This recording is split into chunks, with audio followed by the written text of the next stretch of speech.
Bueno, aprendices TEDIAM, tengan muy buen día.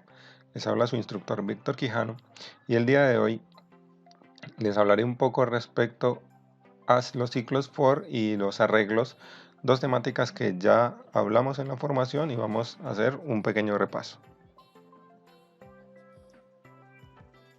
Muy bien, como les vengo diciendo, el contenido de este video, de esta sesión virtual, va a tener que ver con el uso de los ciclos for y algunas aclaraciones que ustedes mismos me solicitaron, el uso de los arreglos, los array, vectores, de la forma como usted quiera llamarlo, y vamos a mirar algunos ejercicios propuestos. Bien, empezaremos hablando entonces del ciclo for o ciclo para, si usted lo conoció de esa manera en algoritmia.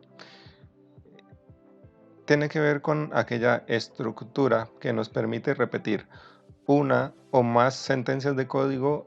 Esta es la clave, por eso lo tengo seleccionado de esta forma, una determinada cantidad de veces. Es decir, que si hay un simple comando, una simple sentencia, o si hay una función o hay un fragmento de código muy largo que nosotros requerimos repetir ese código una cantidad de veces determinada, para eso utilizaré el ciclo for. ¿Listo? For entonces es el que me va a permitir a mí repetir código cuando yo conozco cuántas veces quiero repetirlo. Bien, de forma rápida vamos a ver cuál es la estructura que tiene for en nuestro lenguaje de programación, que es C++. Y si ustedes pudieran echar una ojeada a for en lenguajes como Java, Python, se darían cuenta que es, si no es igual, es muy similar. Entonces la estructura que tiene en esta imagen que me permití tomar de internet es la siguiente. For empieza siempre con la palabra reservada for, unos paréntesis que nos van a hablar de tres parámetros, que ya vamos a hablar de ellos, una llave que abre, que indica que a partir de este momento lo que está dentro de las llaves, la que abre y la que cierra, son las líneas de código o el fragmento de código que vamos a repetir una determinada cantidad de veces. Ahora sí, cuando el código llega, bien, el código viene desde líneas anteriores y llega a for, en ese momento el programa va a darse cuenta que para poder ejecutar for necesitamos conocer tres cosas. La primera, cuál es el valor inicial de la variable de control. Generalmente, como van a ver ahorita en los ejemplos y lo que han trabajado ustedes, la variable de control se llama i. Posteriormente, miramos cuál es el valor final o la condición. La condición es hasta qué punto voy a repetir. Cuando se cumpla esta condición, cuando esto se haga verdadero, entonces va a detenerse la repetición. Y este valor de actualización, que conocemos más como el valor del incremento, es cómo queremos que el valor de la i se incremente de 1 en 1, de 2 en 2, etc.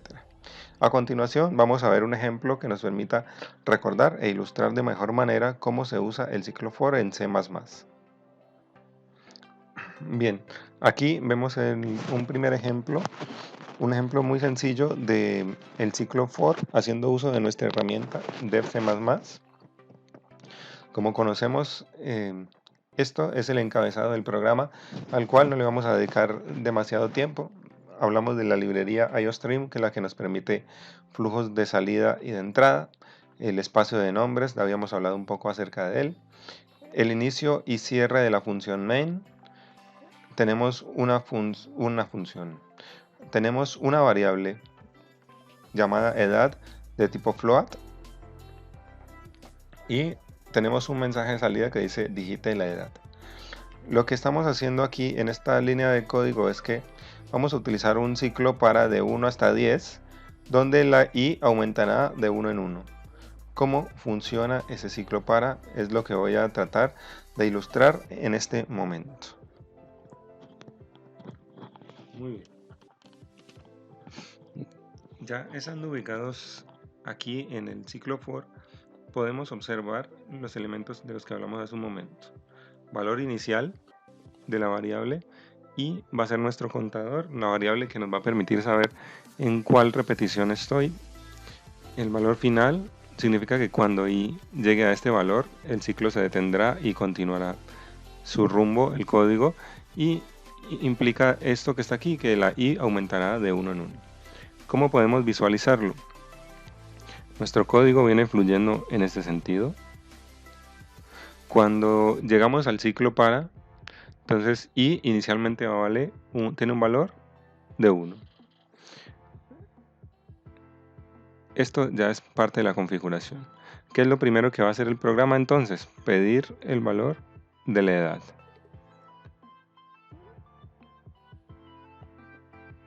Aquí ustedes pueden darse cuenta que el programa el código tiene un error. Aquí nos faltaría la llave que cierra el ciclo. Vamos a utilizar ese color negro. El color rojo, perdón. Vamos a mirar si se puede cambiar. No, dejémoslo rojo. Entonces, cuando el código pide el valor de la edad, llega a la llave del ciclo para. Como la i todavía no ha llegado a 10, entonces continúa. Ahora i inicialmente tenía un valor de 1, ahora i vale 2. Aumenta de 1 en 1, ¿cierto? Entonces vuelve y pide la edad. Eso es lo que habíamos hecho. En este momento i ya llegó al valor de 10, pregunta el código, no.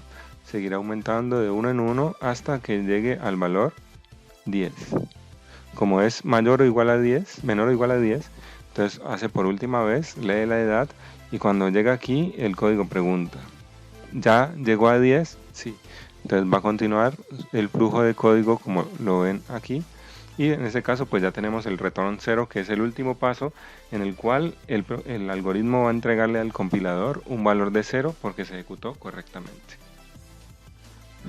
Bien, hablando de ciclos repetitivos como el ciclo for, había un par de elementos que ustedes me solicitaron sobre los cuales reforzar, que eran el uso de contadores y acumuladores. Entonces aquí se propone la pregunta, ¿cuándo debo usar un contador y cuándo debo usar un acumulador? La respuesta es la siguiente, espero que nos quede claro a partir de ese momento. El contador nos permite contar, nos permite conocer la cantidad de veces que ocurre un suceso.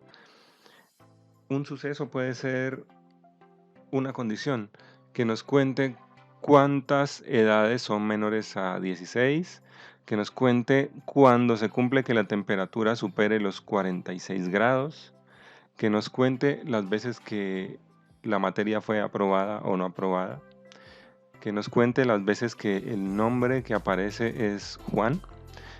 Cuando se refiere a sucesos es que se cumpla una condición. Cuando la condición que vamos a utilizar nos entrega un valor verdadero, entonces eso desatará que el contador se incremente de 1 en 1 como lo ven aquí. Declaro una variable que se llama contador que va a ser igual a ella misma más 1. Anteriormente, cabe decir que ahorita lo vamos a ver de forma práctica, este contador debe tener un valor de 0 antes de empezar. Y cada vez que se cumpla la condición, entonces a ese valor le voy a agregar 1. Por eso es que los contadores, así como el abaco que ven ustedes aquí, va contando de 1 en 1. Empieza en 0, luego 1, luego 2, etcétera.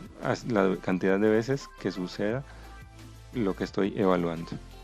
Y por otro lado, se encuentra el acumulador, que puede ser un concepto que produzca confusión, puede parecer similar o igual, pero no lo es. El acumulador ya me permite a mí totalizar, sumar, acumular los valores, los datos de entrada para poder procesarlos. En ese caso podemos dar muchos ejemplos, como cuando decíamos, si tengo, por ejemplo, los salarios de 4 personas y necesito saber cuánto ganan las 4 personas, lo que yo voy haciendo es acumular, ir sumando el salario de la persona 1 más el salario de la persona 2 más la persona 3 más la persona 4. Si yo tengo una población de 100 individuos y quiero conocer cuál es la edad promedio de los 100 individuos, entonces yo tendría que sumar todas las edades y dividirlas entre 100. Cuando yo digo debo sumar todas las edades, ahí estoy utilizando un acumulador. ¿Y cómo se implementa en C++? Hablamos de que yo ingreso el valor de n, que n es el valor que quiero ir acumulando. Usted puede darle el nombre que desee a su variable, yo lo llamo n para el ejemplo. y defino una variable acum, una variable entera, acumulador, que va a ser igual a él mismo más el valor que entra, que es n. Inicialmente acum también debe valer 0, igual como decíamos con el contador, y decimos entonces que acum es igual a él mismo más el valor que ingresa, en este caso se llama n. Bien, pasando a la práctica, vamos a ir a nuestro software de C++ a implementar un contador y un acumulador en el ejemplo que ya habíamos trabajado de las edades.